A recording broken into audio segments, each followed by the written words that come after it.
दोस्तों मार्केट में बहुत सारे ऐप्स हैं, बहुत सारी वेबसाइट्स हैं जो आपको लोन देने के लिए रेडी है। वो भी 10,000 से लेके 2 लाख तक का लोन बिना किसी केवाईसी डॉक्यूमेंट। जस्ट आपको आपका आधार कार्ड मांगेंगे और आपका मोबाइल नंबर उनको चाहिए। इससे आपको लोन देने के लिए रेडी है। ना उनको सिबिल स्कोर चाहिए, ना उनको कोई बैंक गारंटी, ना कोई सैलरी स्लिप, ना कोई अदर डॉक्यूमेंट्स। और जरूरतमंद लोग इनके शिकार में फंस भी जाते हैं। लेकिन क्या आपको पता है ये छोटा सा लालच आपकी इज्जत पे कितना भारी पड़ सकता है? आपके मेंटल पीस और आपके पर्सनल डेटा को कैसे ये लोग चुराने के लिए रेडी रहते हैं। चौबीसों घंटे कई दिनों से ऐसे ऐप्स मार्केट में चलते आ रहे हैं। आज मैं आपको बताने जा रहा हूँ कि कैसे ये फ्रॉड ऐप्स मासूम लोगों का शिकार बनाते हैं और फिर इनकी ब्लैकमेलिंग कैसे शुरू होती है। नमस्कार दोस्तों, मैं हूं मुकेश नीमर और आप मुझे देख रहे हैं नूगलर्स पे। और मेरा एक ही टारगेट है, मेरी ऑडियंस को उन सभी टॉपिक्स के बारे में अवगत कराना, उन सभी टॉपिक्स की डिटेल देना जो मेरे अकॉर्डिंग उनके लिए जानना जरूरी है।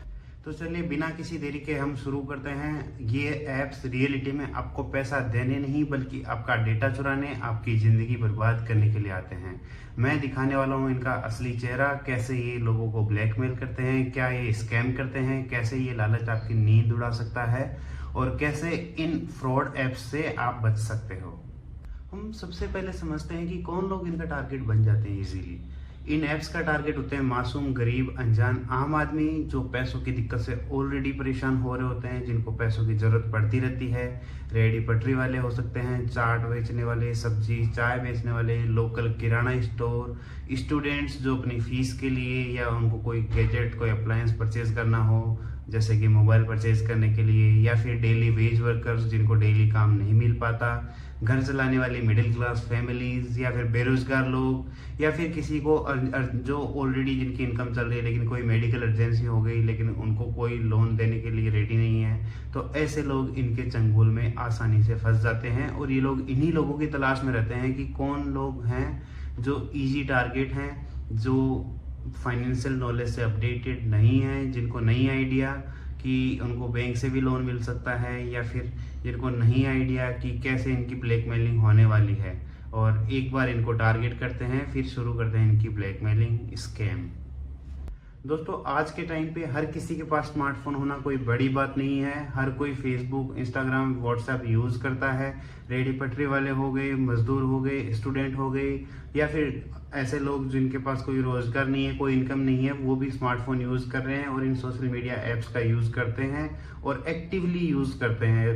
अगर अपन देखा जाए तो हर कोई डेली 2 से 3 घंटे इनको यूज कर रहा है। और जो फ्रॉड ऐप्स हैं लोन देने वाले, वो इन्हीं पर अपना ऐड चलाते हैं। जैसे कि इमरजेंसी में 5,000 चाहिए, चलिए हम देंगे आपको बिना किसी गारंटी और सिबिल स्कोर के। तो लोग इन ऐड को देख के क्लिक करते हैं और यहीं से इनका स्कैम शुरू हो जाता है। तो शुरुआत होती है इनकी लोगों को टारगेट करने से। जब लोग टारगेट हो जाते हैं तो या तो ये आपके दुकान पे या आपके स्टोर पे या आपके रेडी पे पटरी पे आके आपको ये ऐप डाउनलोड करवाएंगे, या ऐड देख के आप खुद इनका ऐप डाउनलोड कर लेते हैं।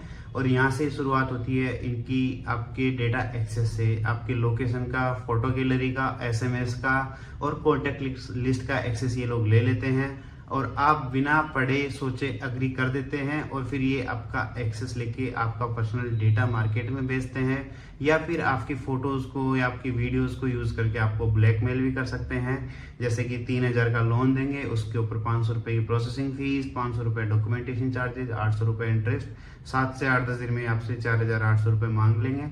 और भी कई चार्जेस हो सकते हैं। ये 4800 रुपए मैंने जस्ट एग्जाम्पल के लिए बोला है, ये 4500 भी हो सकता है, ये 5,000 भी हो सकता है, और 7 से 10 दिन का टाइम 15 दिन का भी हो सकता है। लेकिन ये ऐसे आपको अपने चंगुल में फंसाते हैं। और कई बार तो क्या होगा ना कि आपके रेडी पे आएंगे एजेंट बन के, और 10 दिन होने वाले, जैसे 10 दिन होने वाले हैं तो 10वें दिन आपके ये आप दुकान पे आएंगे, बोलेंगे कि हम इस ऐप से हैं, आपने ये लोन लिया था, अब इसका रीपे करने की बारी आई है। आप ईमानदारी से अपना पैसा इनको लौटा देते हैं, लेकिन फिर 11वें 12वें दिन 15वें दिन फोन आता है कि आपने अपना लोन रीपे नहीं किया है, और साथ में आपसे पेनल्टी, इंटरेस्ट और अदर चार्जेस भी मांगने लग जाते हैं। और असल में हुआ ये होता है कि आप ऑलरेडी दे चुके होते हैं लेकिन आपके पास इसका कोई प्रूफ नहीं होता, और ना ही ये आप साबित कर सकते हो कि आपने ये पेमेंट कर दिया है, और ये आपको ब्लैकमेल करते रहेंगे। अगर आपने मान लो ऑनलाइन पेमेंट भी कर दिया तो ये क्लियरली डिक्लाइन कर देंगे कि नहीं, हमें ये आपका पैसा नहीं मिला, हमें नहीं पता आपने ये पेमेंट किसको कर दिया। और यहाँ से आप टेंशन में शुरू हो जाते हो, और हो सकता है इसको चुकाने के लिए आप दूसरा लोन ले लोगे और इस जाल में फंसते जाओगे। दोस्तों, अगर आपने ये लोन चुकाने में थोड़ा सा भी डिले कर दिया या आप किसी वजह से आप टाइम पे नहीं चुका पा रहे हो, तब इनका असली खेल शुरू होता है। ये आपको ब्लैकमेल करना शुरू कर देंगे। आपके रिलेटिव, फ्रेंड्स, फैमिली मेंबर्स और कलीग्स को फ़ोन करना स्टार्ट कर देंगे। पर्सनली आपके फैमिली मेंबर्स को कॉल करेंगे, बोलेंगे कि ए नाम के बंदे ने हमसे लोन लिया है, ये आपका फैमिली मेंबर है, ये आपका फ्रेंड है और ये अब हमारे साथ फ्रॉड कर रहा है, ये लोन देने से मना कर रहा है। आपकी फ़ोटो एडिट करके व्हाट्सएप पे वायरल कर देंगे, गालियाँ देंगे, धमकियाँ देंगे, इमोशनली टॉर्चर करेंगे, मेंटली तोड़ देंगे, और आपकी इमेज पे, आपकी इज्जत पे इसका बहुत भारी भरकम फर्क पड़ सकता है। तो आप इनसे बच के रहिए। दोस्तों, कई बार तो ये ऐप्स, ये लोग इतना परेशान कर लेते हैं कि कोई स्टूडेंट सुसाइड कर लेता है इनसे परेशान होके, क्योंकि ये उसके फ्रेंड्स को फ़ोन करने लग जाएंगे और उनको परेशान करेंगे, मेंटली टॉर्चर करेंगे। और स्टूडेंट्स के अंदर इतनी मेंटल पावर होती नहीं है कि वो इसको झेल सके या फिर वो कहीं पे जाके कंप्लेंट कर सके। उनको लगता है कि पता नहीं यार, मैं अगर किसी को बताऊंगा तो कैसे रिएक्ट करेंगे, मेरे फ्रेंड्स कैसे रिएक्ट करेंगे, मेरे फैमिली मेम्बर्स कैसे रिएक्ट करेंगे, पेरेंट्स कैसे रिएक्ट करेंगे, और अगर रिश्तेदारों तक बात चली जाएगी तो मेरे पेरेंट्स की या मेरी फैमिली की इज्जत डाउन हो जाएगी। तो ये सोच के वो सुसाइड भी कर लेते हैं। कई लोग हैं जो वेंडर से अपनी रेडी बेच देते हैं इनका लोन चुकता करने के लिए। ये ऐप्स RBI रजिस्टर्ड नहीं होते, ये रेगुलेटरी लाइसेंस नहीं होता इनके पास, कोई ग्रीवियंस रिड्रेसल सिस्टम नहीं होता जिस पे आप कंप्लेंट कर सको, और कोई डेटा प्रोटेक्शन नहीं है। आपका डेटा इनके साथ बिल्कुल भी सेफ नहीं है। तो चलिए आगे बात करते हैं कि इनसे कैसे बचा जा सकता है। अगर आपको लोन की ज़रूरत है तो RBI रजिस्टर्ड NBFC ऐप से ही लोन लें।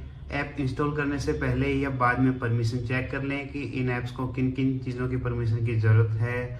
और जब आप ये ऐप इंस्टॉल कर लेते हैं तो अपनी कॉन्टैक्ट लिस्ट और गैलरी का एक्सेस भूल कर भी नहीं दें। कोई भी लोन या कोई भी बैंक ऐसा नहीं है जिनको आपके पर्सनल फोटोज़ की, आपकी कॉन्टैक्ट लिस्ट की एक्सेस की ज़रूरत होती है। अगर ये मांगते हैं तो समझ लीजिए कि ये अनऑथराइज ही हो सकता है, और प्रोसेसिंग फीस, इंटरेस्ट और अदर चार्जेस, जो भी हिडन चार्जेस हैं, वो क्लियरली आप इनसे लिखवा लीजिए। प्ले स्टोर या ऐप स्टोर, जहाँ से भी आप इस ऐप को डाउनलोड करते हैं, वहाँ पे इसका रिव्यू पढ़ लें। कई बार रिव्यू के अंदर भी कस्टमर्स अपना ऑनेस्ट रिव्यू लिखे होते हैं, तो वहाँ से भी आपको आइडिया लग जाएगा। या फिर आप RBI की वेबसाइट पे जाके NBFC लिस्ट की या फिर बैंक जो भी है उनकी लिस्ट चेक कर लीजिए कि ये ऑथराइज तो है ना। ये आपको आपकी इज्जत और प्राइवेसी की लड़ाई है, जहाँ पे आपका 2000 का लोन या 20,000 का लोन है, ये लेने से पहले आपको सोच लेना चाहिए कि आपका क्या क्या नुकसान हो सकता है। दोस्तों, लोन लेना बुरी बात नहीं है, लेकिन लोन लेने से पहले आप देख लीजिए कि आप सही जगह से लोन ले रहे कि नहीं है। अगर आपने गलत जगह से लोन लिया तो ये लोन आपका सब कुछ ले जा सकता है। ये ऐप आपका डेटा बेच देते हैं, फैमिली मेम्बर्स आपके स्पाउस को कॉल करेंगे, आपको मेंटली तोड़ देते हैं। तो लोन लेने से पहले आप एकदम सतर्क रहिए। कितनी भी जल्दबाजी हो, लोन कभी भी जल्दबाजी में ना लें, सोच समझ के एकदम वेरीफाई करके ही लें। अपने दोस्तों से या फिर आपके आस पड़ोस में आप लोगों से जान सकते हैं। आप अगर आपको खुद को इनकी जानकारी नहीं है, आप अपने दोस्तों से, रिलेटिव से पता कर लीजिए कि यह सही तो है या नहीं है। और नहीं तो आप अपने बैंक में, जहाँ पे आपका खाता है, वहाँ पे भी जाके आप अपनी जानकारी ले सकते हैं। वीडियो पसंद आए तो लाइक करना ना भूलें। अपने फैमिली मेंबर्स और रिलेटिव्स के साथ शेयर कर दीजिए ताकि वो भी ऐसे स्कैम से बच सकें, और ऐसे ही सच्चाई भरे, पावरफुल और आपको जागरूक बनाने वाले वीडियोस को देखते रहने के लिए हमारे चैनल नूबलर्स को सब्सक्राइब कर लीजिए। अपन जल्द ही मिलते हैं एक नए वीडियो के साथ।